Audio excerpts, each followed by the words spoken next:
Well, hello everyone, and welcome to BrawBots.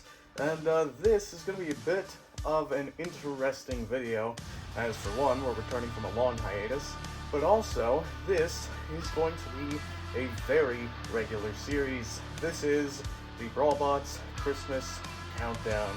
That's right, we are going to be making, not 1, 2, 3, 4, 5, go all the way up to 25, because we will be making 25 videos over the course of the 25 days leading up to Christmas, including on Christmas Day. So, you can expect an episode of this every single day for the next about 3 weeks. So, yeah, that'll be fun to make and edit. But anyway, yeah, so I hope you guys enjoyed this small series. It's just going to be some small, quick, here and there fights with some pretty powerful robots, just because I want to get some stuff out in between, the off-season and all the events we're going to be doing. So, that's pretty much all this is. So thank you, everybody, for waiting since that long hiatus. But, yeah, without further ado, let's go ahead and get into the first fight, which is definitely going to be an entertaining one. We have Afterthought, which is a very powerful vertical spinner, taking on a newly designed Labyrinth. Labyrinth was a pretty, let's just say pretty bad crusher before. It had some impressive wins, but it was kind of a throwaway robot, so they have redesigned it in hopes that it will do better now. So, without further ado, let's get them both into the arena and see how they do. And here we are in the arena.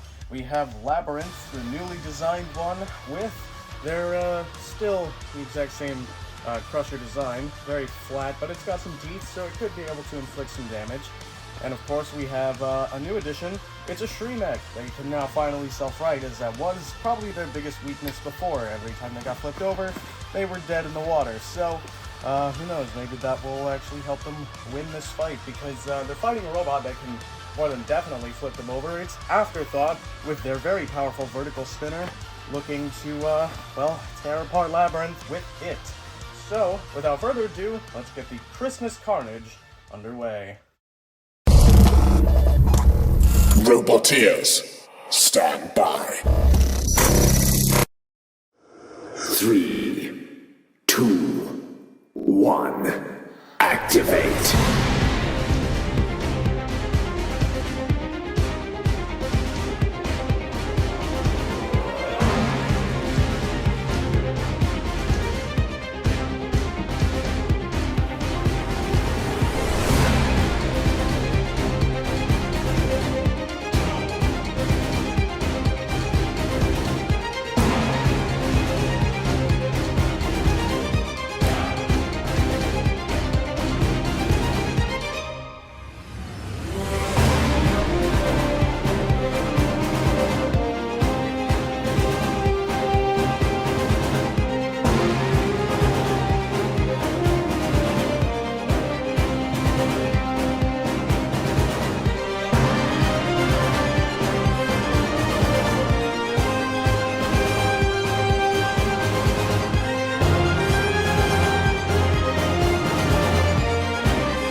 Cease.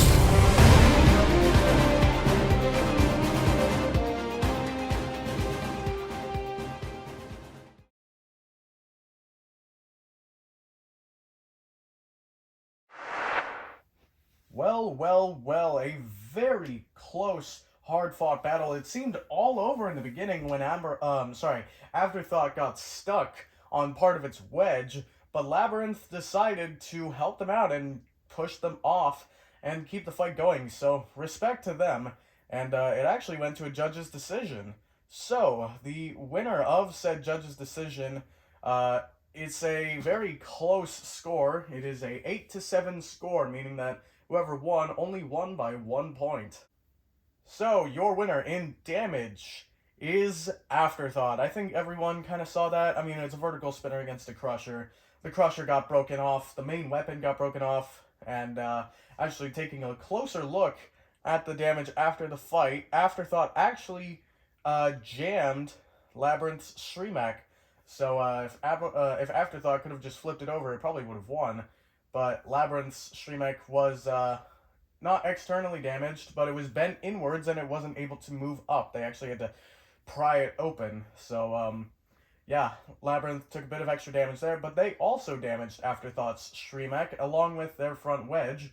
So, it was 3-2 in damage. And then Control, also probably the other obvious category, went to Labyrinth 3-2 as well. And finally, for Aggression, everyone's favorite category. And your winner in Aggression is Labyrinth 3-2. So that means Afterthought actually loses. Labyrinth wins on the judge's decision because Labyrinth and Afterthought, while they seemed about equal in terms of who was aggressive or, who was more aggressive, but the reason why the judges gave it to Labyrinth is because Labyrinth was more in control and prevented Afterthought from being more aggressive. So even if Afterthought may have got a lot of, charges in, Labyrinth, being able to push them all around the arena, prevented them from getting more than Labyrinth. And Labyrinth, again, was taking initiative, pushing them around the arena, pinning them against the walls. So, in the end, Labyrinth breaking Afterthought's wedge kind of helped them out a lot, because Afterthought is not the lowest robot to the ground, so Labyrinth just pushed them all around the arena. So there you go. The first fight, judge's decision win to Labyrinth. A bit of an upset because Afterthought is known for being very powerful, and Labyrinth is, a brand new design. But that's going to be interesting to see more from them in the future and see what their new design can do to other robots in the competition. But now it's time for our second fight of the night, and that is going to be between Need for Speed, a very powerful and fast Rambot that has always done fairly well, even though they can't really self-right, going against a newcomer to our series, but it's a very well-known robot in the grander FMRW sphere. That's right, we have Need for Speed taking on the Artifact. That's right, the Artifact has managed to make its way on over to here to BrawBots. So let's see what it can do against a very powerful and very tanky Rambot. And once again, inside the arena, we have Need for Speed in the blue square with their very powerful and very fast drivetrain, pushing that front wedge forward to try and ram the competition. Not really much else they can do. Of course, they have a mini-bot called Jack, and it's there to help high center other robots or, self-right Need for Speed if they can. But, yeah, Jack has proven to be pretty useful in the past. So it'll be interesting to see what they could do against the Artifact, who is a pretty well-known robot in the FMRW sphere, but it's brand new to BrawBots, so it'll be interesting to see what they can do to one of our own. So without further ado, let's get this fight underway. Roboteers, stand by. 3, 2, 1, activate.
And there you have it.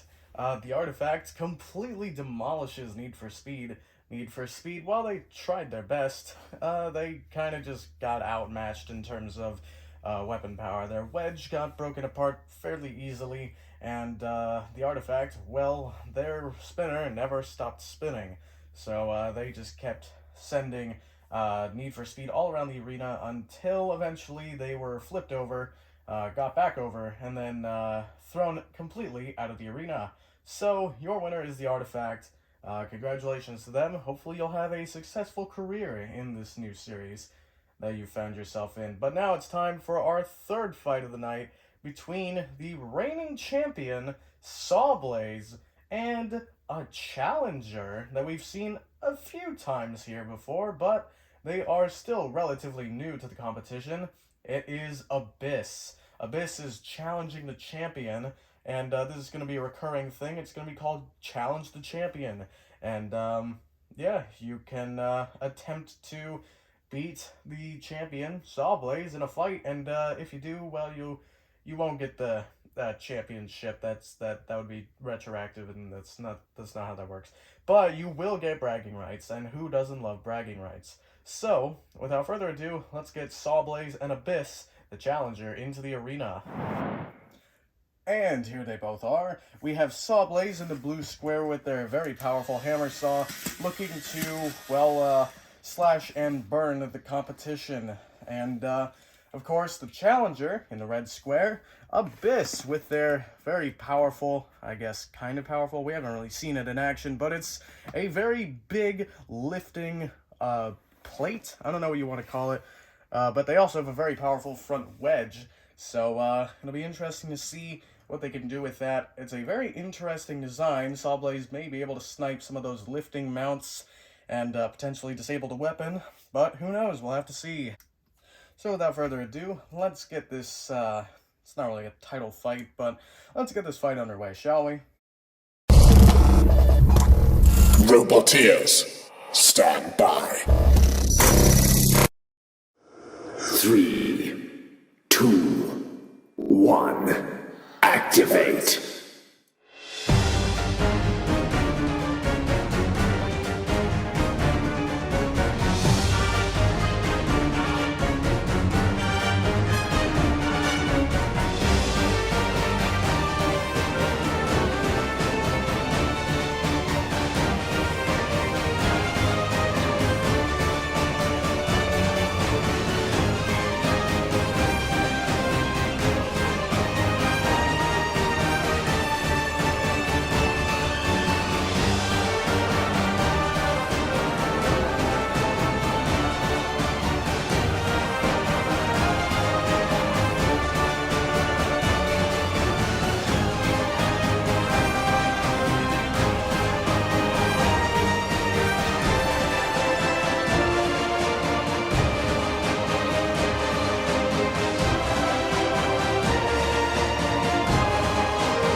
cease.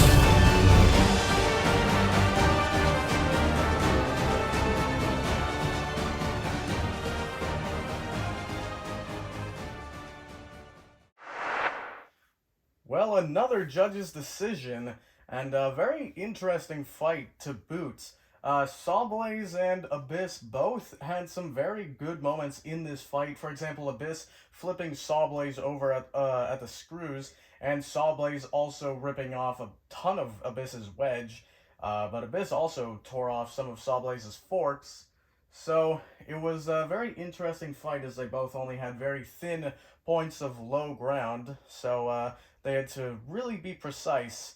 And Sawblaze actually seemed like it was getting out-wedged. It seemed like Abyss was a bit lower than it, but Sawblaze did still get underneath Abyss quite a bit and got some good hits. But the judges have made their decision. So, in terms of damage, your winner, 3-2, is Sawblaze. Sawblaze ripped off a lot of Abyss's wedge, their side armor panels, along with damaging their lifting arm. So they got the edge there. They did lose their front two, or their left and right forks, but they did have no other damage. So that's why they got the score 3-2. Then aggression. This was a very close one again, but this time it goes to Abyss 3-2. So that means it is tied up. Abyss just was a little bit more aggressive, got a few more charges at Sawblaze, was able to keep Sawblaze from charging at them a whole lot. So your winner, 3-2 in aggression, is Abyss. And finally, the category that decides it all, control. And your winner in this category, 3-2, is Sawblaze. Sawblaze, while they and Abyss both had a decent amount of time pushing each other around, Sawblaze was able to pin Abyss more often than not. And Abyss, well, they weren't able to really pin Sawblaze, they just pushed them around. So, your winner, 3-2 in control, is Sawblaze. So, the champ keeps his glorious crown. Even though it's again, it wasn't really for the championship, it was just for fun. But anyway, now it's time for our main event. And that is going to be between a very powerful newcomer against a completely new newcomer. Someone we haven't seen fight before at all. We have Hypershock, the very powerful vertical spinner from last series, taking on a newcomer called Remora. Remora is a wedge bot along with a pair of controlling claws at the back, as they call them.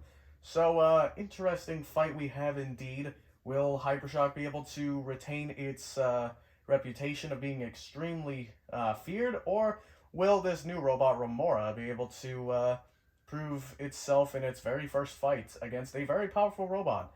Well, we'll have to find out. And for the final time tonight, here we are in the arena. Once again, we have Hypershock in the blue square with their very powerful vertical spinner, looking to destroy the competition and the newcomer on the block. And that is Remora, who is a very interesting design. Again, they have that front wedge, along with those controlling claws, as they call them. So, interesting match we have here. Let's find out who's gonna win right now. Roboteers, stand by. 3, 2, 1, activate.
well, what a fight, if you can really call it a fight. Hypershock kind of just spent 2 minutes beating up a new robot. However, Remora did try to put up a fight, but Hypershock was definitely on top from the get-go. I mean, the first hit, they ripped off Remora's front wedge and both of their side panels. It's just from the first hit from Hypershock. So, yeah, Hypershock definitely had the power advantage when it came to their weaponry. Remora tried to use their controlling claws, but didn't really do much, especially after they got ripped off and were sent flying out of the arena. But Hypershock actually lost their wedge a little bit through the fight, so they kind of just had to smack Remora, you know, but not off the ground. But eventually, Hypershock was able to get the hit that they needed and sent Remora careening out of the arena over the screws. So, yeah, your winner is Hypershock. Remora, well, we do want to see what you can do, but that was not a very good display of it, so maybe next time. But anyway, that is all for the very first episode of this BrawBots Christmas Countdown. So I hope you guys enjoyed it. If you did, please be sure to leave a like, subscribe, all that YouTube stuff. And stay tuned for the next episode coming out tomorrow. So I will see you guys probably then. I don't think I'll upload a video before then. But anyway, that's all for now. So until next time, guys, I'll see you in the next video. Goodbye.